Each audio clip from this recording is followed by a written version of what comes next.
Hi everyone, welcome back to The Young Grower.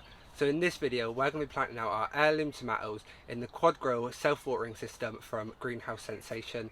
Yeah, I cannot wait to get growing in these and just see how they harvest. So they say that you get 2 times the harvest from growing it in these quad grow systems compared to growing in the ground normally.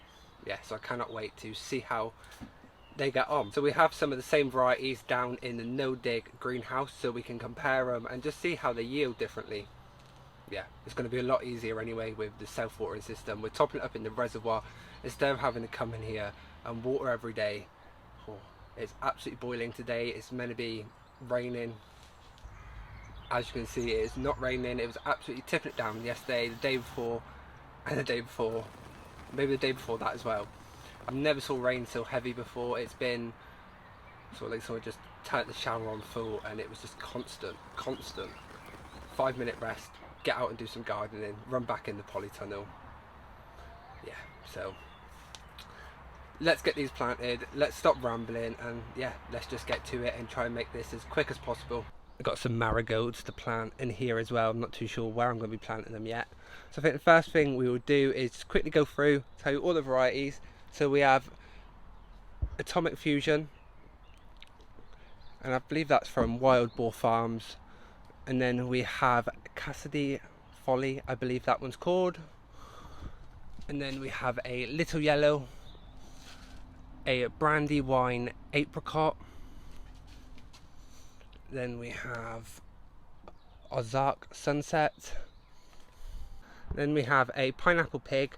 Here is going to go a Black Beauty. It's down the bottom. I need to go down and get it. And then we have a Orange Pear Drop. So one of these are planted down the bottom. And then in this end system, some of them are looking a little bit sorry for themselves. They need a good water and get planted.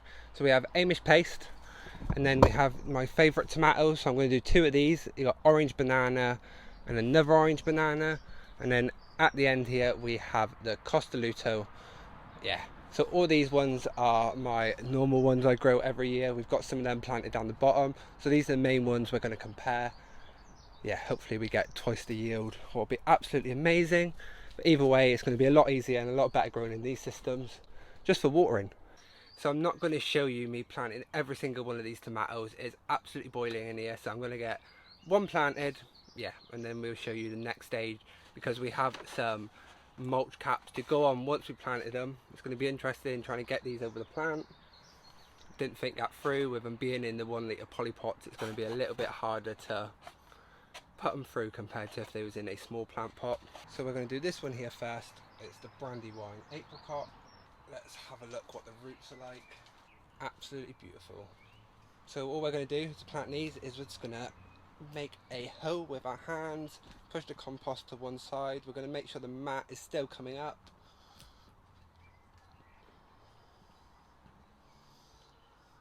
Try and get it as deep as we can.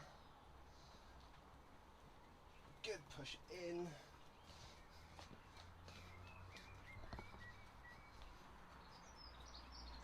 And there we go, that is that planted. I will put some more compost on top of this later. So I have been sent some feeds from Greenhouse Feeding. They reached out to me and asked if they could supply some feeds for my giant veg this year, and I was like, yes, of course. And they sent me that, and there's another one in the box as well. But I've tried out some of this BioBloom on these tomatoes because they're starting to flower. I thought we will encourage them to, yeah, produce more.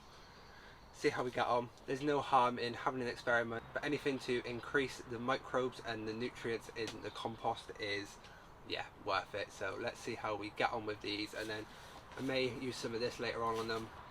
That is the first one planted, and I got to admit that looks absolutely amazing, and that tomato plant is very healthy. So now I'm going to get on with doing all the rest, yeah, and we'll catch up after. It is absolutely boiling.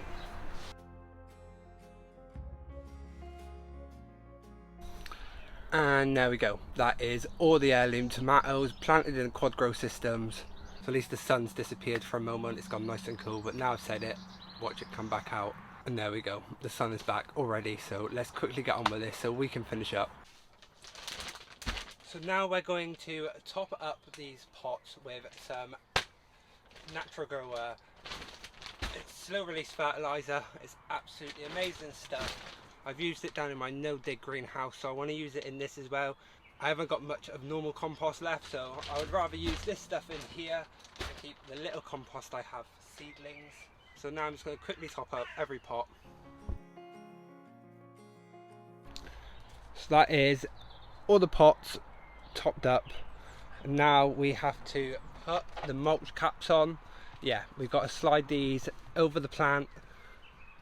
What's going to be interesting, hopefully it should be fine. We do one leaf at a time.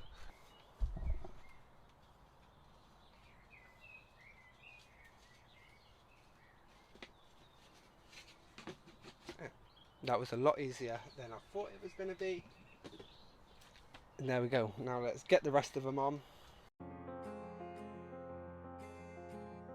That is all the caps on, and it was a lot easier than what I thought it was going to be. So I've just been down to get the Black Beauty from down the bottom. It got left out of the greenhouse. I'm not sure if it's Menego Black. It could possibly be that variety because it is a black tomato, but either way it still looks fine, and it's starting to fruit. So we planted it anyway, and I got no doubt that it's going to come back to life because it's already sending out lots of shoots. It's going to be interesting to see how it does. I don't know where my other Black Beauty tomatoes are gone. I have got a few tomato plants without labels, so it might have been them, but that was the only one that had a label. So I thought may as well plant it and just see what happens. If it does rubbish, we can take it out and replace it with something else. And now we need to add our bamboos. I've already cut my bamboos to size because I couldn't get any the height I wanted. I wanted 5-foot ones and I only could get 6-foot ones. So I wanted to leave a good distance between the polytunnel cover and the pots. And I know you can put stuff on the end of them, like plastic bottles or tennis balls, but to be honest, I don't want to. I don't want to ruin the look. I took so much time making it look nice. Yeah, there's a good distance from the bamboos, from the polytunnel, so I'm not worried about that. Next year I'm actually going to build a proper support in here with a bit of wood going right across from here all the way to that one, and then we can put the bamboo canes on it and actually tie them in. So yeah, but I won't doing that this year. So let's go and get the bamboos. They're just out there, and let's put them in. So the bamboos I've gone for are very thick ones. I wanted to make sure there was good support. So just here we have a hole, and then underneath of it we have another hole, and what happens is we'll push the bamboo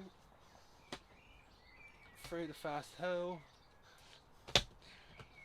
down into the second hole until it's touching the floor,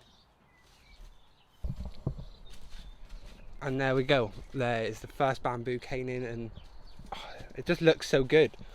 I put them all in yesterday just to have a look and see what it was like, and like you can see there's good distance, and it's not going to go anywhere near the cover.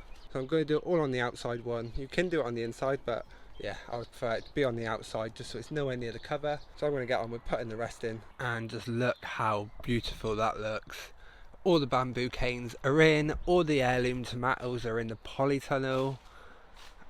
Yes, I'm really excited, and there's a good distance between the polytunnel cover, and there's just no way they're even going to be able to reach.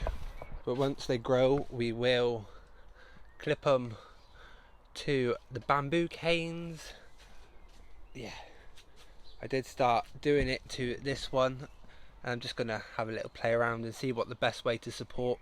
So normally they're like this, but I feel like it could get a little bit too tight, so I attached two together. I have different types of ties, so we'll see what they're like. I'd just like to say a big welcome to all the new followers to my channel. We're over 600 now, what is absolutely amazing. And if you're new to my channel, please hit the like, subscribe, and then leave a comment. Yeah, it'd be great to hear from you. So I think that is it from me here today. I've got nothing else to do now but watch them, see how they do over the coming months, and can't wait till we harvest our first tomato. So I'm starting to ramble like normal, so on that note, we will see each other soon. YouTube have recommended a video for you to watch, and if you're new to my channel, if you click my logo just here, you'll be able to subscribe.